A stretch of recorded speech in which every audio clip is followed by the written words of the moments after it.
जय श्री कृष्णा। आप सभी को माघ शुक्ला जया एकादशी की ढेरों शुभकामनाएं।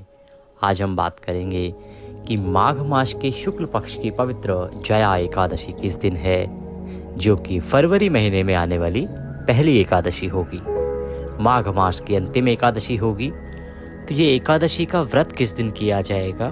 2 दिनों में काफ़ी कन्फ्यूज़न है, तो व्रत कब किया जाएगा, विधि क्या रहेगी? क्योंकि एकादशी का जो पूजन है ना, उसमें कुछ ना कुछ भिन्नता होती है सभी एकादशियों में। जैसे षटतिला एकादशी का विधान हमने बताया था, तिल के 6 प्रयोग कितने महत्वपूर्ण थे। उसी प्रकार से जो आने वाली एकादशी है जया एकादशी, उसके व्रत की विधि क्या होगी, कैसे व्रत करना चाहिए उसका, कैसे पूजन करना चाहिए उसका, शास्त्रों में क्या वर्णन है जया एकादशी के बारे में, क्या उसका लाभ है, क्या उसका संकल्प रहेगा, क्या व्रत के नियम रहेंगे, शुभ मुहूर्त क्या रहेगा, क्या वो गलतियां हैं जो जया एकादशी पर नहीं करनी चाहिए। देखिए, पूजा में भी ना कुछ ऐसी चीज़ें होती हैं जो एक एकादशी पर की जा सकती हैं, दूसरी पे नहीं। कुछ पूजा की ऐसी चीज़ें होती हैं जो किसी एक देवता को अर्पित की जा सकती है और दूसरे को नहीं। तो इसीलिए ये बारीकियां ध्यान रखना आवश्यक है। तो संपूर्ण जानकारी, साथ में पारण जो कि बहुत ही महत्वपूर्ण होता है एकादशी पर।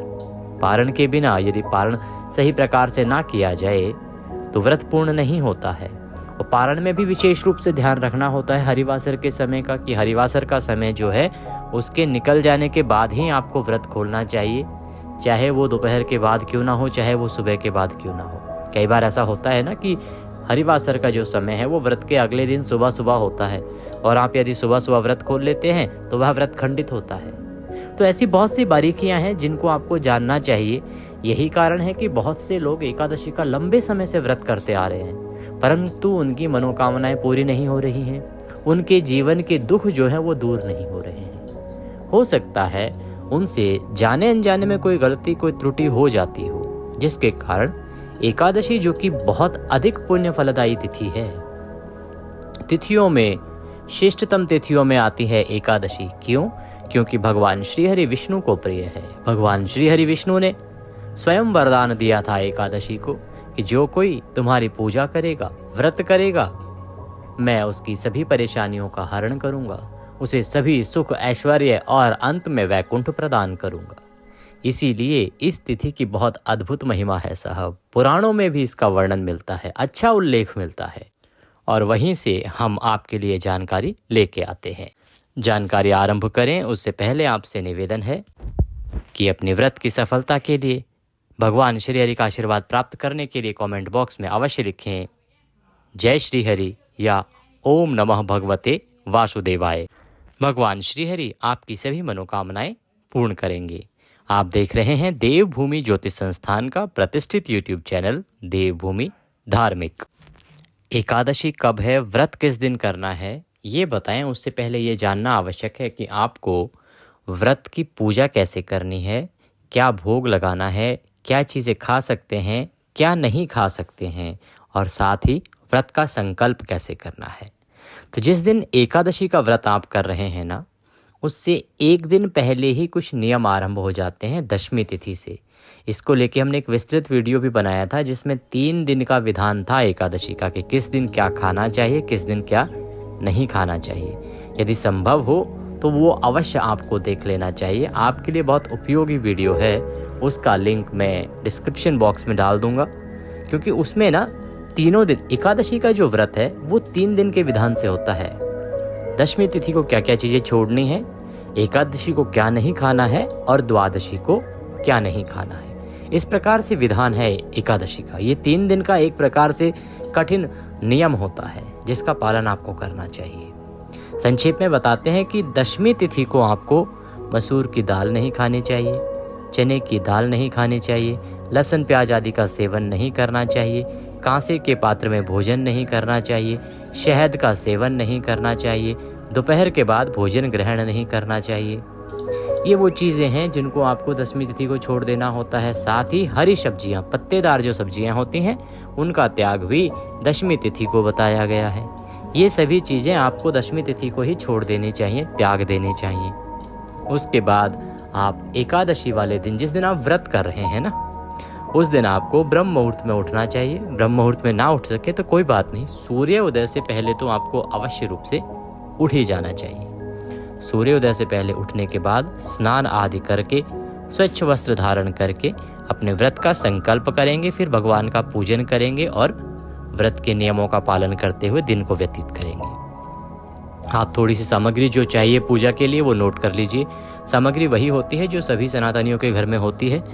रौली चाहिए, मौली चाहिए, एक लोटा लीजिएगा पीतल या तांबे का, अच्छे से मांज लीजिएगा, साफ कर लीजिएगा। उसमें पहले थोड़ा गंगा जल डालिएगा, उसके बाद शुद्ध जल उसमें भर लीजिएगा। फूलों की माला, धूप, दीप, नैवेद्य अर्थात भगवान को भोग लगाने के लिए जो आपके पास कुछ फल हो, मिठाई हो या कुछ ना हो तो मिश्री से भी आप भगवान को भोग लगा सकते हैं। इस प्रकार से फल, मिठाई, ड्राई फ्रूट्स या मिश्री आदि नैवेद्य रूप में अर्पित करने के लिए रख लीजिएगा। पान का एक पत्ता लीजिएगा, लौंग, इलायची और सुपारी रखिएगा। ये हम पोंगी फल अर्पित करेंगे। ताम्बूलम पोंगी फलम, भगवान श्री हरि को पूजा के दौरान भगवान की एक प्रतिमा या कोई तस्वीर होनी चाहिए, वो रख लीजिएगा। ये सारी सामग्री एकत्र कर लीजिए। सामग्री एकत्र करने के बाद अब हम पूजन आरंभ करेंगे। आप पूर्व दिशा की ओर या पश्चिम दिशा की ओर मुख करके बैठ जाएं। सामग्री को एक स्थान पर रख लें। जो लोटा आपने जल से भरा है जिसमें गंगा जल मिला हुआ है, उस लोटे को लीजिए, उसमें एक पुष्प डाल लीजिए, फूल, और उस फूल से आप अपनी जो भी सामग्री है पूजा की उस पर जिस स्थान पर भगवान की तस्वीर रखनी है, यदि कोई चौकी है तो वह चौकी लगाइए। यदि पृथ्वी पर भी भगवान की तस्वीर या प्रतिमा रख के पूजा करनी है ना, तो पृथ्वी पर रख कर भी आप पूजन कर सकते हैं। तो अब आप जल से छींटे दीजिए। लोटे में जो जल है तो एक फूल से सभी सामग्री पे जो स्थान है पूजा का वहाँ पर जल से छींटे दीजिए। ये आप एक तरह से पवित्रीकरण कर रहे हैं।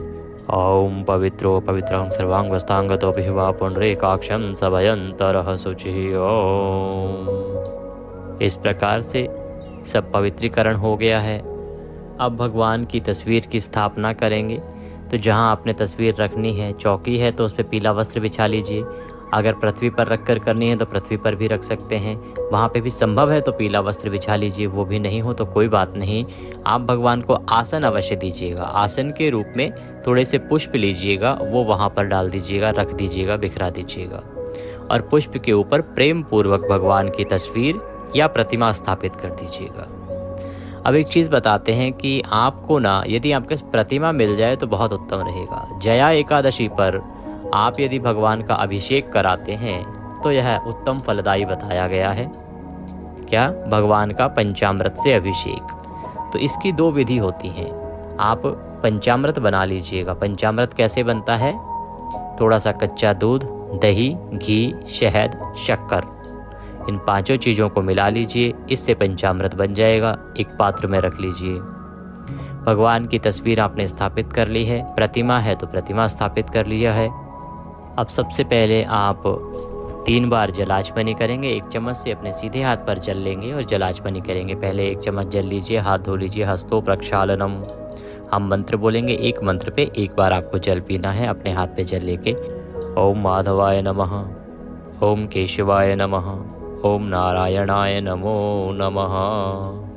इस प्रकार आपने 3 बार जलाचमनी करी है। पुनः हाथ धो लीजिए। हस्तो प्रक्षालनम, अपने आप को तिलक कीजिए, मौली बांधिए। यदि आपके साथ पारिवारिक जन भी पूजन कर रहे हैं भगवान का तो उन्हें भी तिलक कीजिए और मौली बांधिए। अब आप पूजा के लिए तैयार हैं। हम पूजन आरंभ करेंगे। सबसे पहले व्रत का संकल्प किया जाएगा, उसके बाद भगवान का पूजन किया जाएगा। अपने सीधे हाथ में जल लीजिए। 1 रुपये का सिक्का दक्षिणा के रूप में कम से कम रखिए। 3 बार बोलिए ओम श्री विष्णु, ओम श्री विष्णु, ओम श्री विष्णु। अपना नाम, जिस स्थान पर बैठकर आप संकल्प कर रहे हैं वहाँ का मकान नंबर, क्षेत्र का नाम, शहर का नाम। माघ मासे शुक्ल पक्षे जया एकादश्यायाम पुण्यतिथियो आयु आरोग्यता प्राप्त्यार्थाय सुख संपत्ति प्राप्त्यार्थाय व्रत पूजनम संकल्पम संकरिष्ये। बोलिए सौ श्री विष्णु शरणौ शरणम प्रपद्ये, और वह संकल्प भगवान के चरणों में छोड़ दीजिए।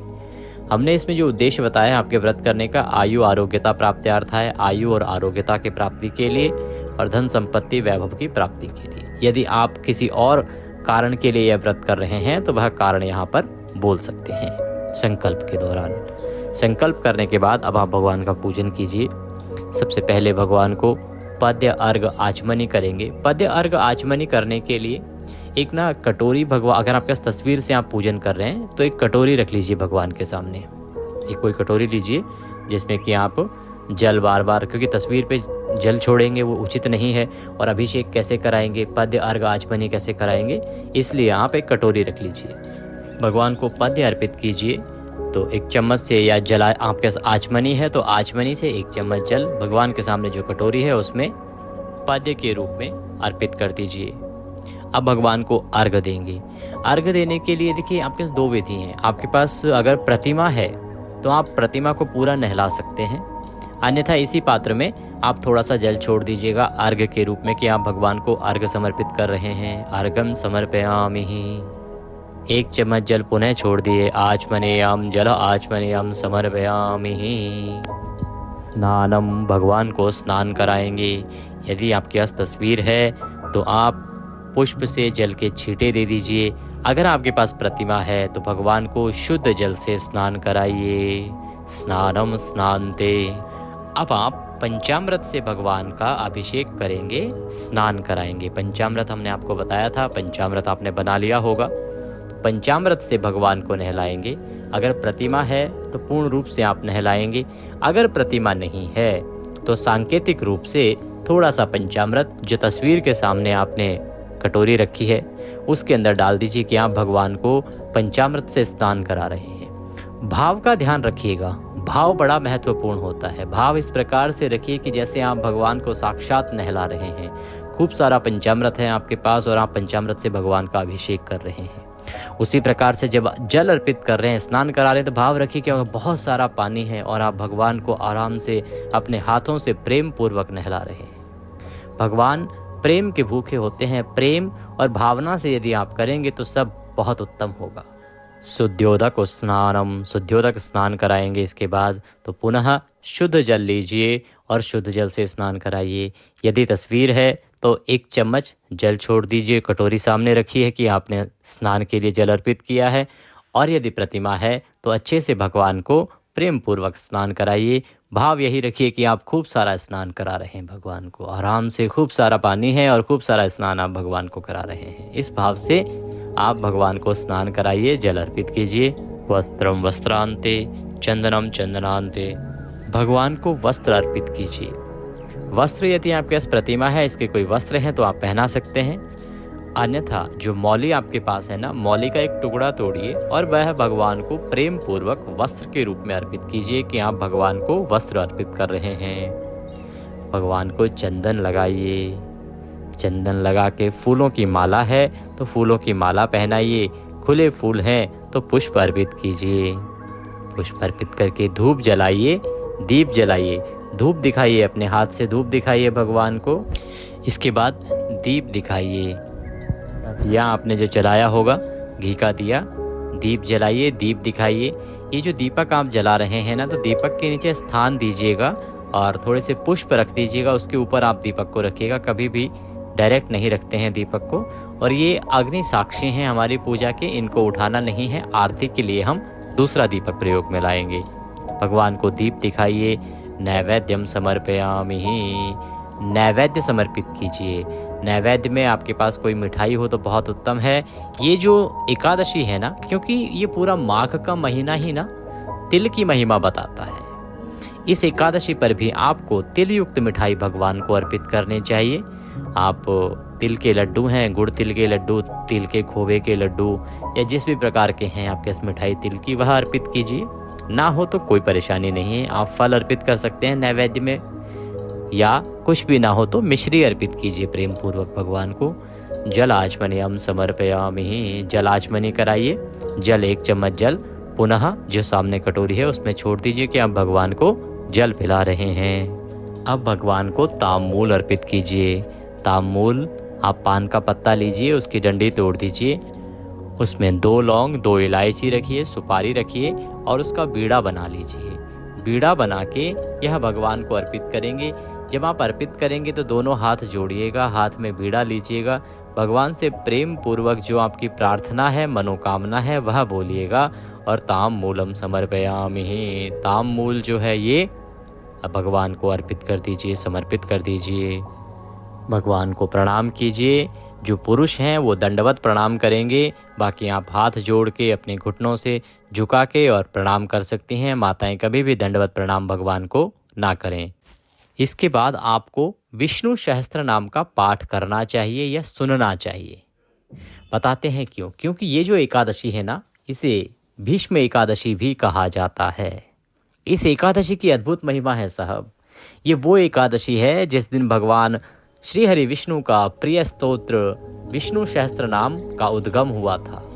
आज ही के दिन प्रकट हुए थे। कैसे प्रकट हुए थे? भीष्म पितामह के द्वारा आज इनका वर्णन किया गया था। सबके सामने जो विष्णु सहस्त्र नाम है वह पहली बार आया था। भगवान श्री हरि कृष्ण की प्रार्थना पर पांडवों को भीष्म पितामह ने यह ज्ञान दिया था। ये है क्या? विष्णु सहस्त्र नाम क्या है? भगवान श्री कृष्ण ने पांडवों से कहा कि जाओ, पितामह ने अपने जीवन में बहुत सारा अथाह पुण्य अर्जित किया है, ज्ञान अर्जित किया है। ऐसा ऐसा ज्ञान उन्होंने अर्जित किया है जो देवताओं के पास भी नहीं है। क्यों? क्योंकि वो एक लंबे समय से बहुत से ऋषि मुनि तपस्वियों के सानिध्य में रहे हैं, देवताओं के सानिध्य में रहे हैं, इसीलिए उन्हें बहुत सा ज्ञान है। तो आप जाएं और उनसे ज्ञान अर्जित करें। इसके पीछे भी एक रोचक कथा थी। रोचक कथा ये थी कि जब भगवान ने अर्जुन को गीता का उपदेश दे दिया, उसके बाद भी अर्जुन के व्यवहार में कोई परिवर्तन नहीं आया।